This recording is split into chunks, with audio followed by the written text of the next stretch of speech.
Hi, my name is Tendai Taylor and I would like to welcome you to my Busy Bee 3rd grade classroom. This split video is going to give you a little bit of information about our routines and procedures. First, I want to start off with just introducing you to myself and letting you know just a little bit more about my background. I was born in Rahway, New Jersey, but I had the opportunity to live in Seattle, Venezuela, Bangladesh, Malaysia, Italy, and then graduated from high school in Falls Church, Virginia. My father was a Foreign Service officer, so I was extremely lucky to have the opportunity to live all over the world. I have my bachelor's in arts and psychology and master's in teaching from Hampton University, and I've taught 2nd grade, 3rd grade, not only at Level Creek, but in Atlanta Public Schools, and 4th grade in Virginia. I am married with 3 boys.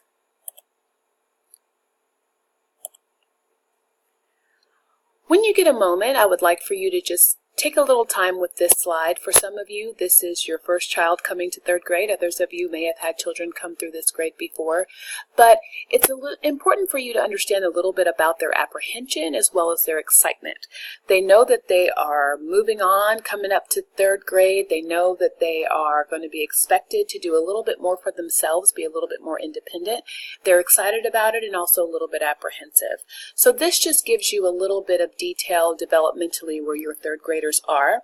Knowing that they've heard about some of the things going on in 3rd grade, they might be a little scared about standardized testing at the end of the year, just things like that, the curriculum getting a little bit harder.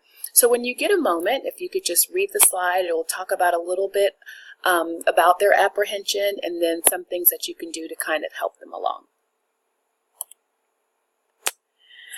At school, I will make sure that I am teaching all of the 3rd grade AKS and ensuring that your child's needs are met.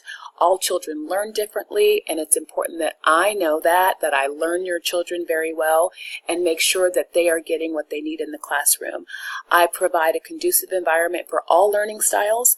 It is so important to me that every child in my classroom is happy, that they feel comfortable, that they feel safe, and I do my best to foster that type of an environment. I am always available for any type of questions or any communication you would like to get to me via email.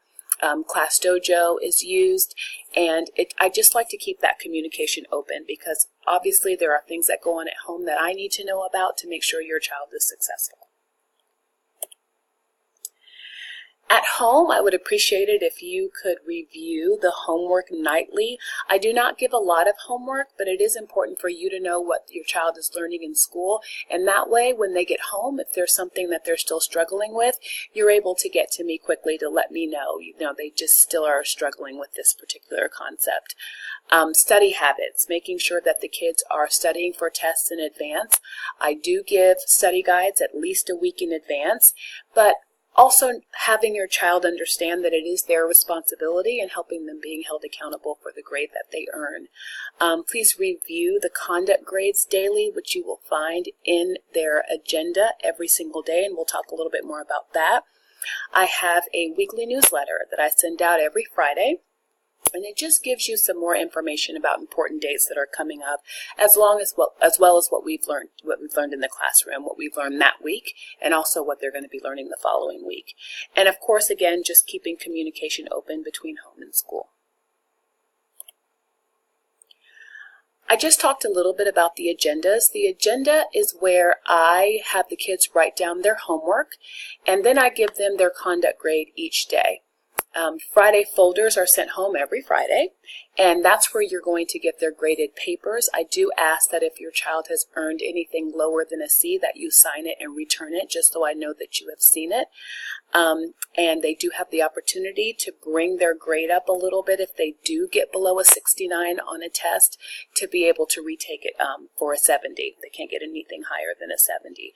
And please make sure that you are signing their behavior, their weekly behavior conduct sheet, which you will also find in the Friday folder. Our Busy Bee rules. We take time at the very beginning of the year to set classroom rules together. That way the kids buy into it a little bit more and know that in order for them to get a class that they feel comfortable with and a teacher that they feel comfortable with, that we need to follow the rules that they helped set at the very beginning of the year. And these are the rules that we came up with together.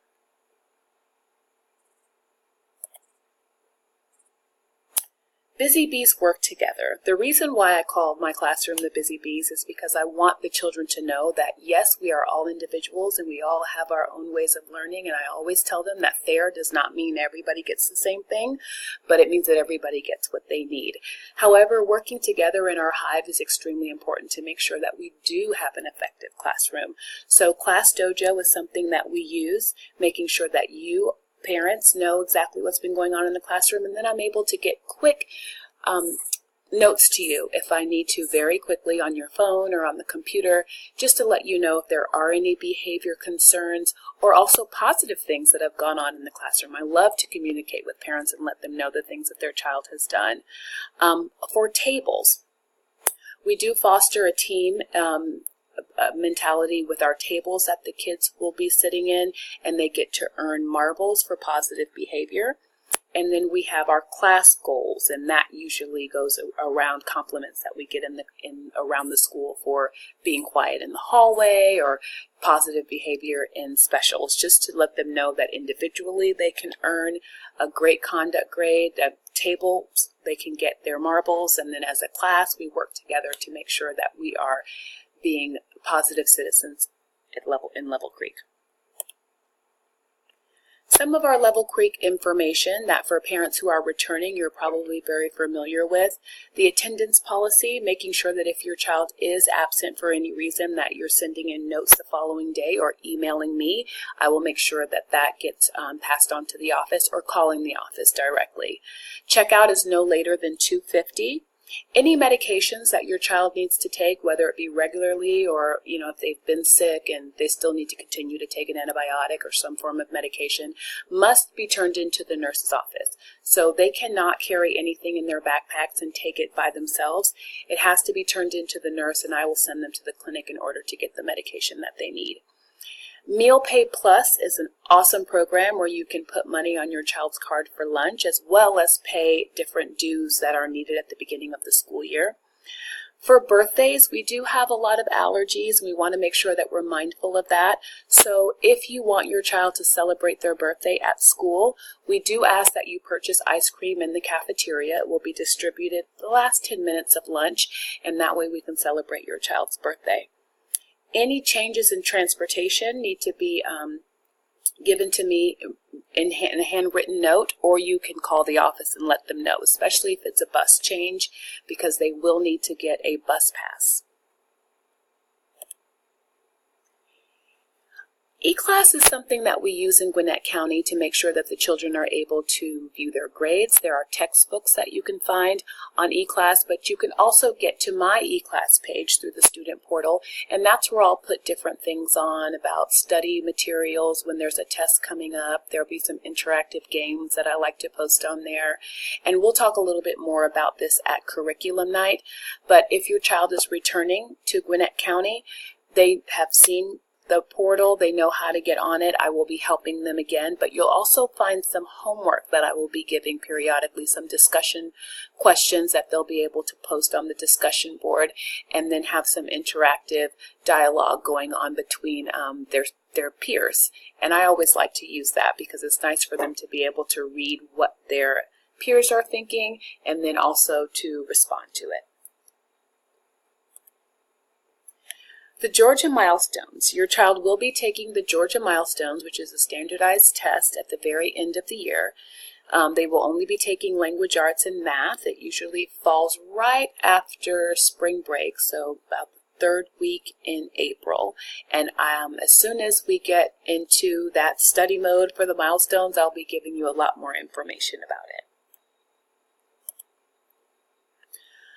Common Core is something that we've been using for quite a little while now, and for those of you that may not know that much about it, honestly, it really is a way for your children to be thinking a little more deeply about questions, especially in language arts and math. They're integrating their learning a lot more and just showing what they know. I will talk a lot more about this curriculum night, what it looks like in the classroom, and the different expectations of your child. We will be taking district assessments this year in Gwinnett County. There are assessments that were written by the county that just help us know what your child is learning and how well they're retaining the information. We take a district assessment in language arts, math, science, and social studies. One pre-assessment at the beginning of the year for each of those subjects, and then after that they'll take one at the end of each quarter as well as a post-test at the end of the year. And you will find the grades for those in the portal. We do not grade on the pre-assessment, but you will see the grades on the other district assessments throughout the year. In social studies and science, the way that your child will be graded, there are classwork grades, which will come from assignments, experiments, projects that are done in school, and then there will be written tests at the end of each unit. Study guides will be provided at least a week in advance.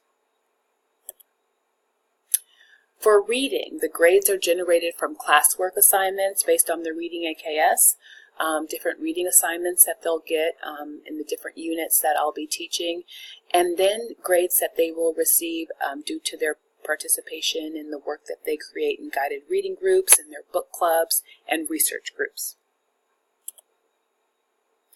Just some tips for reading.